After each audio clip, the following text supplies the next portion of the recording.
Welcome to Silent Mystery Vault. Today, we dive into one of the most audacious, unsolved crimes in American history, disappearance of D.B. Cooper.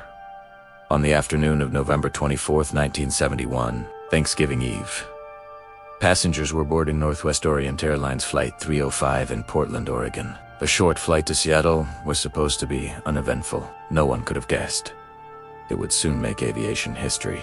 Among the passengers was a quiet, middle-aged man who purchased his ticket under the name Don Cooper. He was dressed neatly, wearing a dark suit, a black tie with a mother-of-pearl tie pin, and carrying a briefcase. Once seated, Cooper ordered a bourbon and soda, blending in with the crowd. To most, he seemed like any other businessman catching a quick flight. Shortly after takeoff, Cooper discreetly handed a note to flight attendant Florence Schaffner. At first, she slipped it into her pocket, assuming it was just another man trying to flirt. Cooper leaned toward her and whispered calmly, "Miss, you'd better look at that note.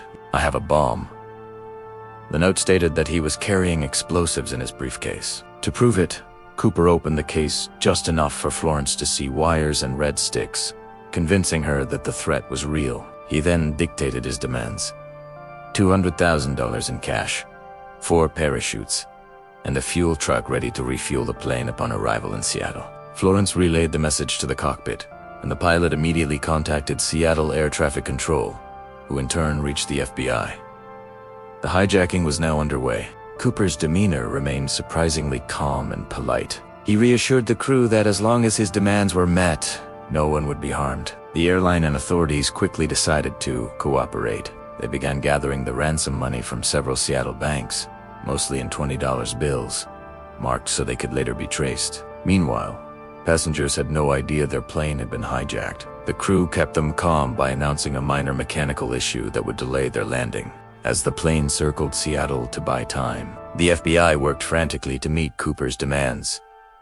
Before the plane ran out of fuel, on Tegrund, Northwest Orient employees scrambled to secure the ransom money and locate parachutes from a local skydiving school. Cooper, sitting in the rear of the cabin, smoked cigarettes and sipped his bourbon.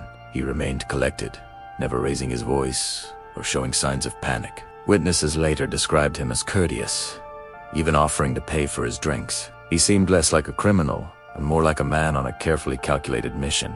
At 5:39 p.m., the plane finally landed in Seattle. Cooper instructed the crew to taxi to a remote area of the airport. The exchange was carried out exactly as he demanded. A flight attendant walked off the plane and returned with a canvas bag filled with $200,000 in cash, along with 4 parachutes. Once the delivery was complete, Cooper released 36 passengers, keeping only the flight crew and a couple of attendants on board. He instructed the pilot to plot a new course toward Mexico City, but with specific conditions.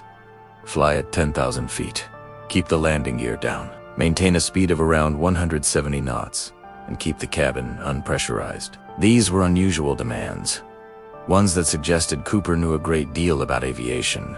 The crew tried to explain that flying nonstop to Mexico City wasn't possible without refueling. After some negotiation, they agreed to land in Reno, Nevada for fuel.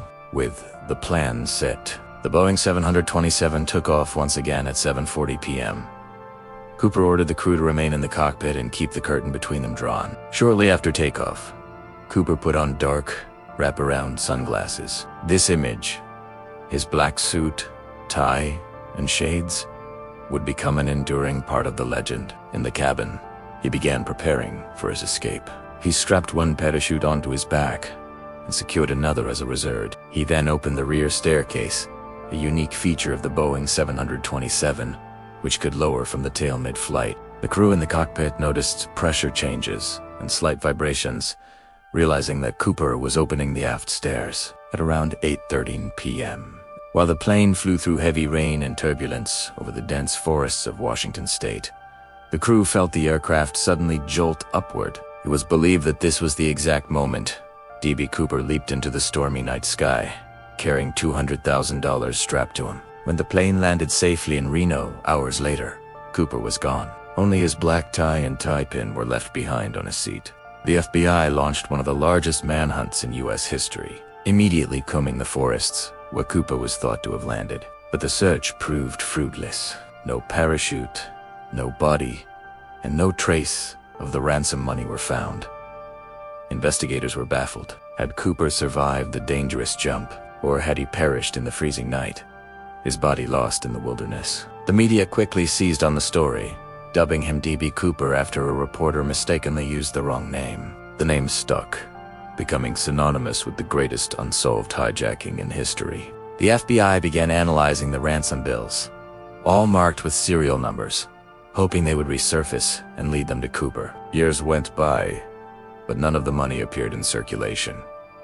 Until 1980, when an unexpected discovery reignited the case. That year, an 8-year-old boy vacationing with his family along the Columbia River uncovered a decaying bundle of $20 bills. The total amount was $5,800, and the serial numbers matched the ransom money given to Cooper. This raised even more questions. Had Cooper buried the money? Did it wash downstream from his landing site? Or had Idiot, leaving the cash behind? The discovery led to new theories, but still no definitive answers. Over the decades, dozens of suspects were investigated, from military paratroopers to career criminals. One popular suspect was Richard Floyd McCoy, a man who carried out a nearly identical hijacking just months later. McCoy, however, was later ruled out due to differences in appearance and details. Another intriguing suspect was Dwayne Weber, who allegedly confessed to being Cooper on his deathbed in 1995. His widow claimed that handwriting matched Cooper's, and he even had a knee injury consistent with a rough landing. Still, the FBI could never prove the connection. Other theories suggested Cooper may have been Kenneth Christensen, a former Northwest Airlines employee, who knew the 727's design, but despite strong circumstantial evidence, nothing ever tied him conclusively to the crime. Some believed Cooper died during the jump, either from exposure, injury, or drowning in the raging rivers below. Others insisted he survived and lived quietly under a new identity, never spending most of the money to avoid detection. The lack of evidence only deepened the mystery. The parachutes Cooper used were never found, and no credible trace of him ever emerged. The case became a cultural phenomenon, inspiring books, documentaries, and countless theories. In 2016, after 45 years of investigation, the FBI officially closed the case, admitting they had no solid leads. Yet, the legend of D.B. Cooper endures, fueled by endless speculation and fascination. The hijacking remains the only unsolved case of air piracy in commercial aviation history. Even today, treasure hunters comb the forests of the Pacific Northwest, hoping to find clues long overlooked. For many, Cooper represents the ultimate anti-hero, a man who outsmarted the system and vanished without a trace. But to the FBI, he remains a dangerous criminal who risked the lives of dozens of innocent people.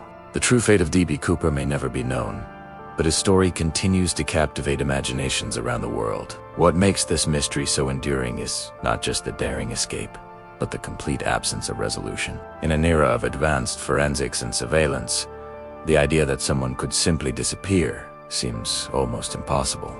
And yet, that is exactly what D.B. Cooper did. His disappearance challenges our belief in justice and closure, leaving behind only speculation. Some claimed Cooper meticulously planned his jump, knowing the terrain and having survival skills. Others argue he was a desperate man gambling on an impossible escape.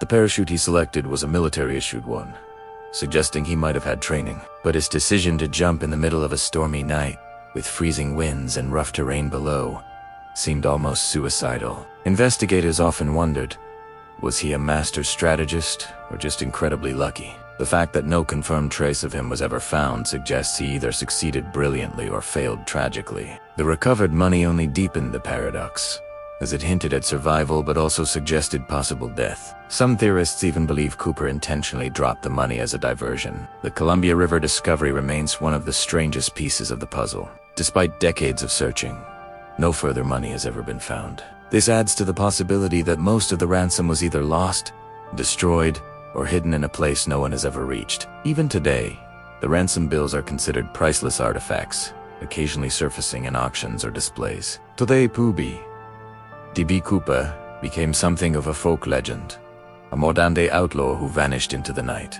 His story has inspired countless films, novels, and even songs, immortalizing his legend in popular culture. The hijacking also changed aviation forever, leading to stricter airport security and changes in aircraft design. One direct result was the installation of Cooper vanes on Boeing 727s, devices that prevented the rear stairs from being lowered mid-flight. This ensured no one could repeat Cooper's daring escape. The event also highlighted the vulnerability of airlines in the 1970s, when hijackings were alarmingly common. But unlike others, the Cooper case stood out for its mystery, its audacity, and its lack of closure. The enduring fascination lies in the balance between crime and legend, fact and speculation.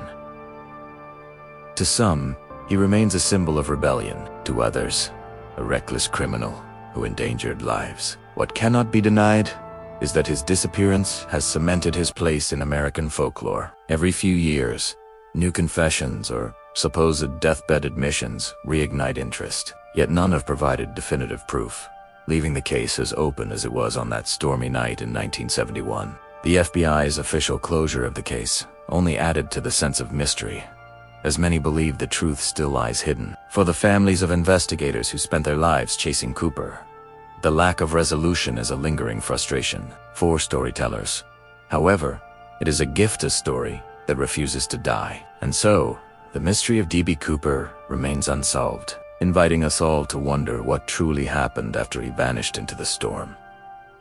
Did he survive and live quietly in the shadows, or did he meet his end the moment he jumped? The world may never know. Thank you for watching Silent Mystery Vault. If you enjoyed this deep dive into the disappearance of D.B. Cooper, don't forget to like this video and share it with fellow mystery lovers. Subscribe and join us again as we continue to unlock the secrets of history's greatest enigma. Until next time, keep searching, keep questioning, and keep the mystery alive.